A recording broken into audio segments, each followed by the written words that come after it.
Hello everybody, Shrouded Hand here. When I was researching my video about the apartment that dripped blood, I found a Snopes page that led me to a bunch of news articles that has me reconsidering ever staying in a cheap hotel room ever again. Forget dead bodies in the apartment above you. How about a corpse under the very bed that you're sleeping on?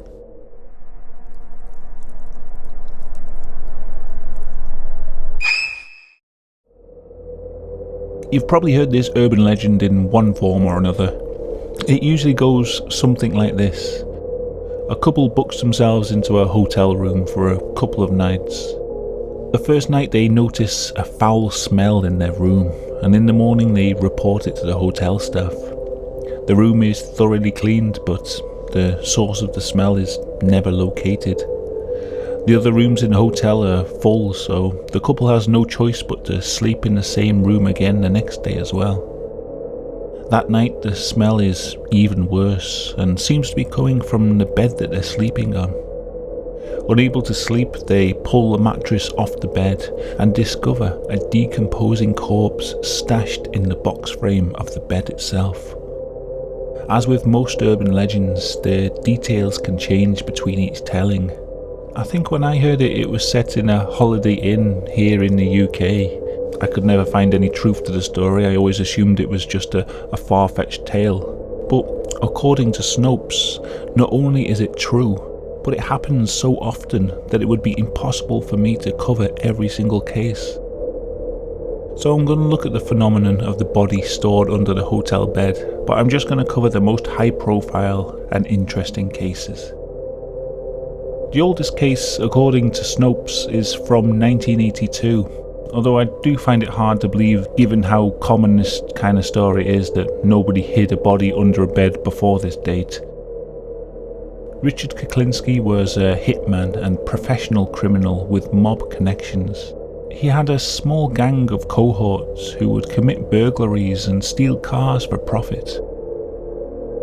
In the early 80s, the police began to closely investigate their group. One gang member, Percy Close, was arrested and taken into protective custody in return for agreeing to testify against Kuklinski and his gang. Arrest warrants were quickly served for two more gang members, Gary Smith and Daniel Deppner. Kuklinski took them to the York Motel in New Jersey and ordered them to lay low. However, one night Gary Smith snuck out of the room to see his daughter.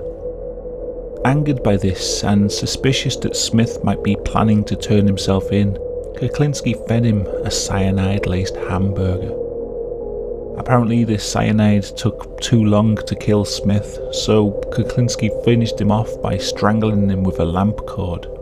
Unable to remove the body, they stashed the corpse in the box spring of the motel bed and checked out. Over the next few days, a number of people slept in that room, unknowingly sleeping above a decomposing body. It was only by the fourth day that the smell got so bad that it was reported to the manager and the body was discovered.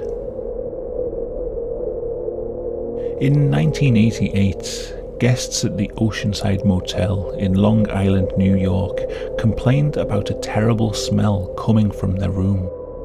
It eventually got so bad that people were refusing to sleep in there. A maintenance worker eventually discovered the decomposing body of Mary de Oliveira.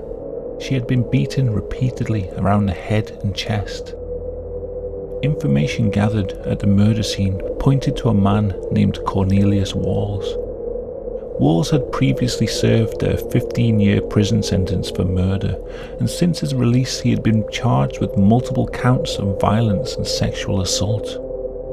A manhunt was launched to find Walls, and 2 days later he was arrested as he was driving through Garden City. In the back of his car was another woman, battered and bound, but thankfully still alive. She had been kidnapped by Wall, and during her captivity she had been violently sexually assaulted multiple times. Thankfully this time they caught Cornelius Walls in time, or she too might have ended up stuffed under a motel bed.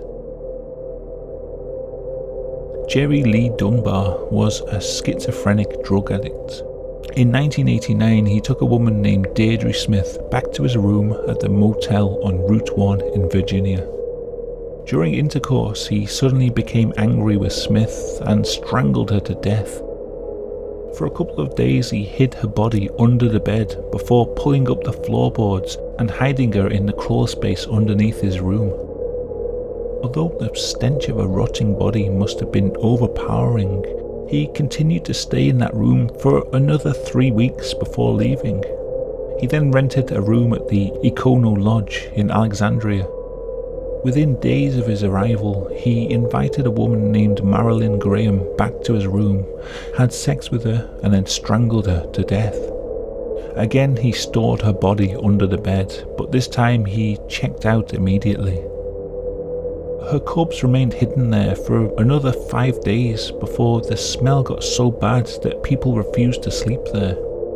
It was only then that a cleaner decided to check under the bed and found the body.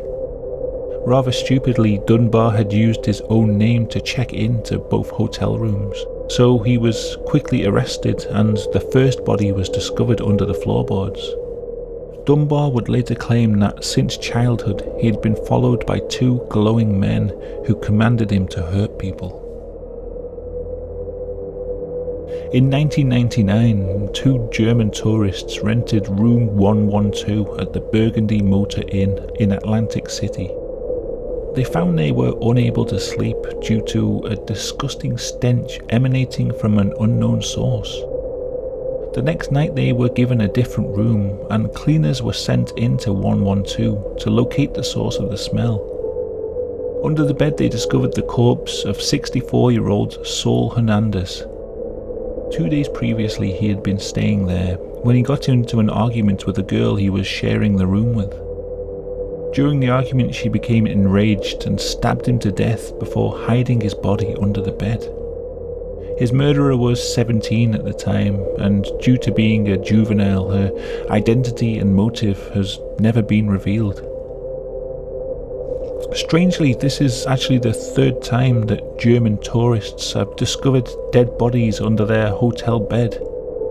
In 1994, there are 2 separate incidents of German tourists booking themselves into a room, complaining about the terrible odour, only later to discover that they were sleeping above a decomposing corpse the whole time.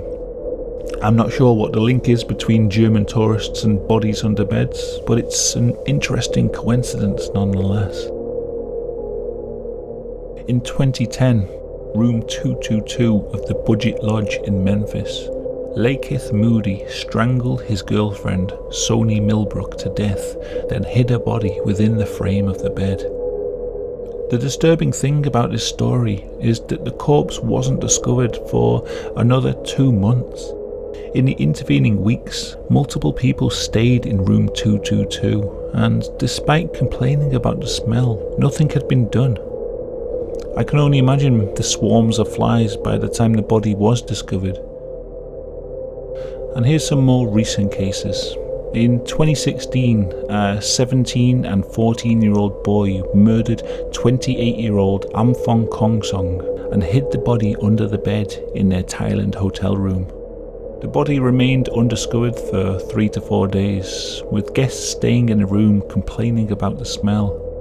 It wasn't until a cleaner noticed blood oozing out from under the bed that the corpse was found and the boys arrested. Here's another from 2016.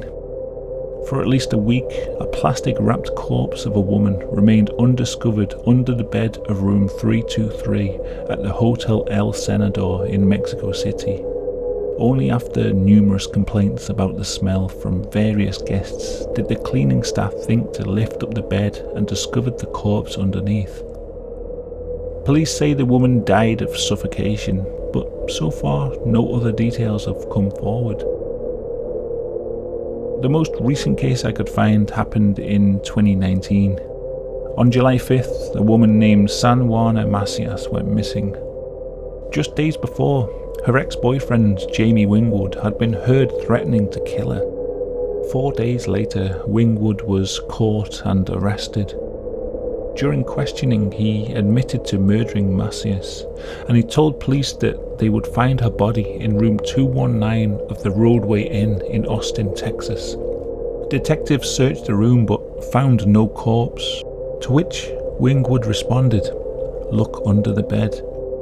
Upon removing the mattress, they found hidden in the box frame her corpse wrapped in a sheet. Her head and face had been repeatedly smashed with a blunt object. And like I say at the beginning of this video, there's many more cases of this sort of thing happening. It seems like box frames of hotel beds are just about the right shape to stash a body inside. They're just not really good for long-term storage. Guests tend to quickly notice the smell of rotting flesh in their rooms. So, if you're staying in a hotel room tonight, maybe listening to this before you go to sleep, make sure you check under the bed first. You never know what the cleaning staff might have missed.